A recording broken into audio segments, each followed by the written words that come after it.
My definition of empowerment in the context of democracy is it's a dynamic process of transforming citizens from passive observers into agents of change by giving them a seat at the table and allowing them to demonstrate their capability of shaping policy and safeguarding rights and ensuring that power is wielded for collective progress.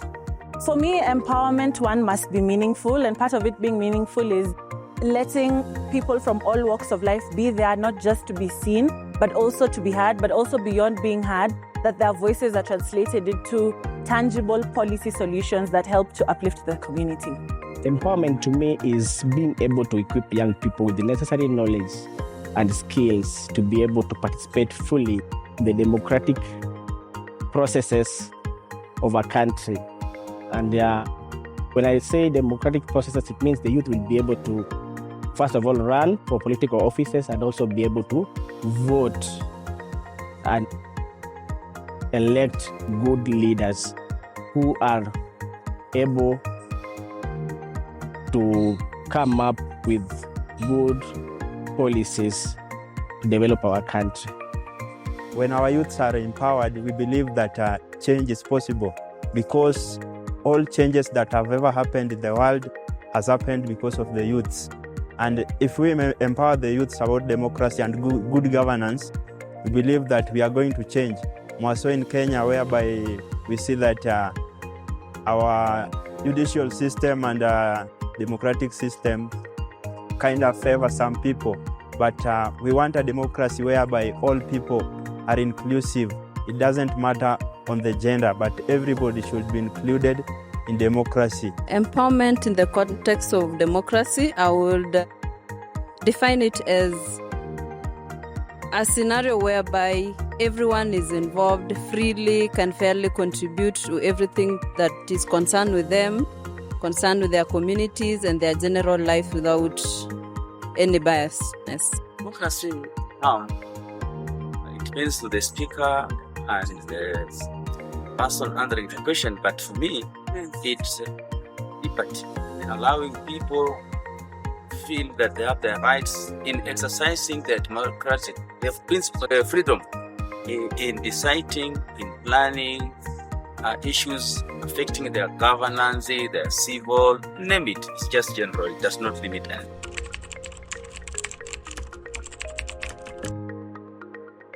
I think the key thing that we probably miss out a lot in is safeguarding and understanding the landscape when it comes to data governance. There are so many digital tools out there.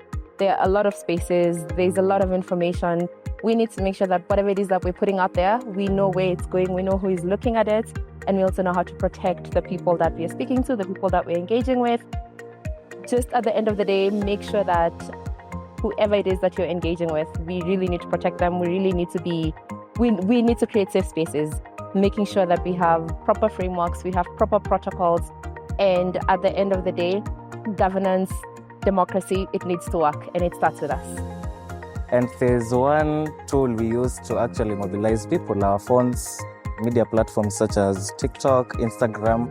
That's a digital technology in its own sense, because we use it to mobilize people, we use it to put the information out there that this was happening in our country, this and this was wrong with our governance structures, this and this was wrong with the way our leaders were running the country, and it's high time we call out people to do things, to actually come out and call the leaders, because we've kind of employed them, we've kind of given them the mandate to make sure they make our lives easier, our proper access to income, food, basic needs. So right now with digital technology, it helps us reach an audience we would not have reached before. Nowadays, we have so many people on social media, TikTok, on a day scrolling. So if we are to actually utilize these tools better, to actually utilize these tools properly and effectively, then there's a way we could reach so many people at once without the struggle of having to call out people to do this. And come 2027, I'm thinking it's what we use to mobilize our generation to come out and vote. One of the things that I've also been part of is the initiation of our digital toolkits. And these are toolkits that will help us also do monitoring of accountability in terms of government projects.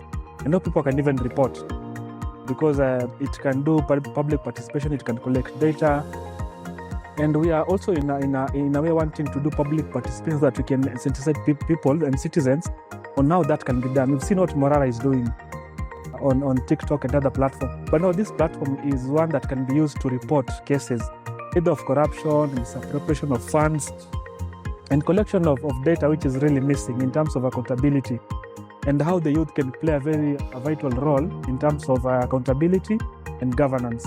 So going at the digital toolkit way is very important and fundamental, especially for us young people, because we may not all go to the streets and riot and throw stones and do all those things. But through these digital toolkits, which is a FOT app and the Wajibikaji app done by Transparency and TISA, it's very easy, very friendly. You just need a smartphone, and if you don't have a smartphone, you can use the shortcodes. So there's both digital and also those who are maybe in other marginalized places who cannot access internet. They can just use their Kabambi phones and still be able to communicate and get information and report cases of corruption.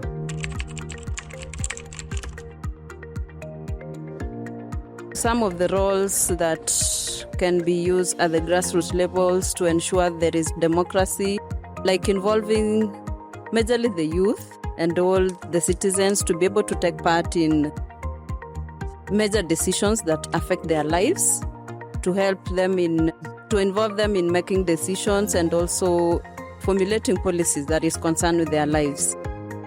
I think that grassroots movements play a critical role in democracy, because democracy as we know it is the representation of the people, by the people, and for the people.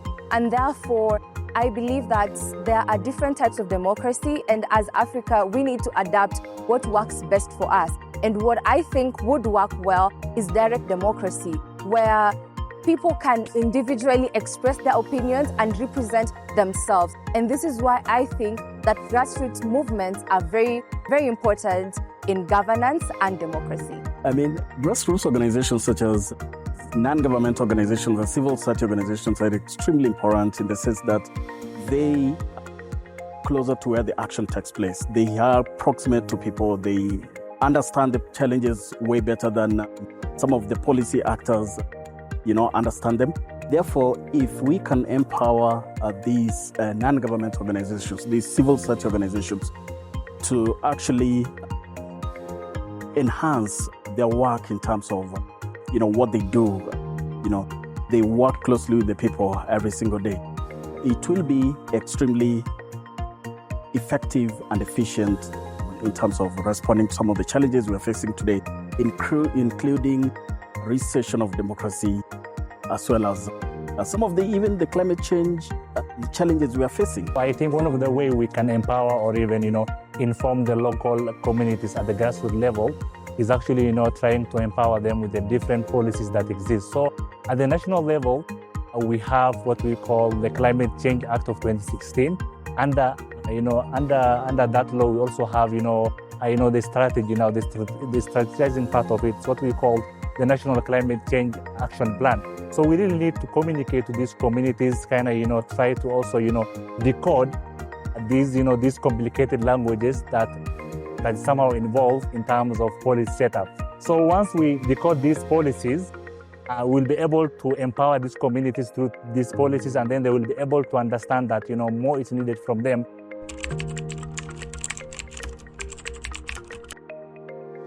Actually, I feel that as the public are not fully participating, they are left out, and especially the youth, they are not fully included. And there's a lot that need to be done by the government and stakeholders, bringing together all stakeholders, foremost the youth. I was an observer of the last election, 2022, and observed that there were very limited space for the youth. Is it because that they lacked knowledge? They didn't understand that they needed to participate.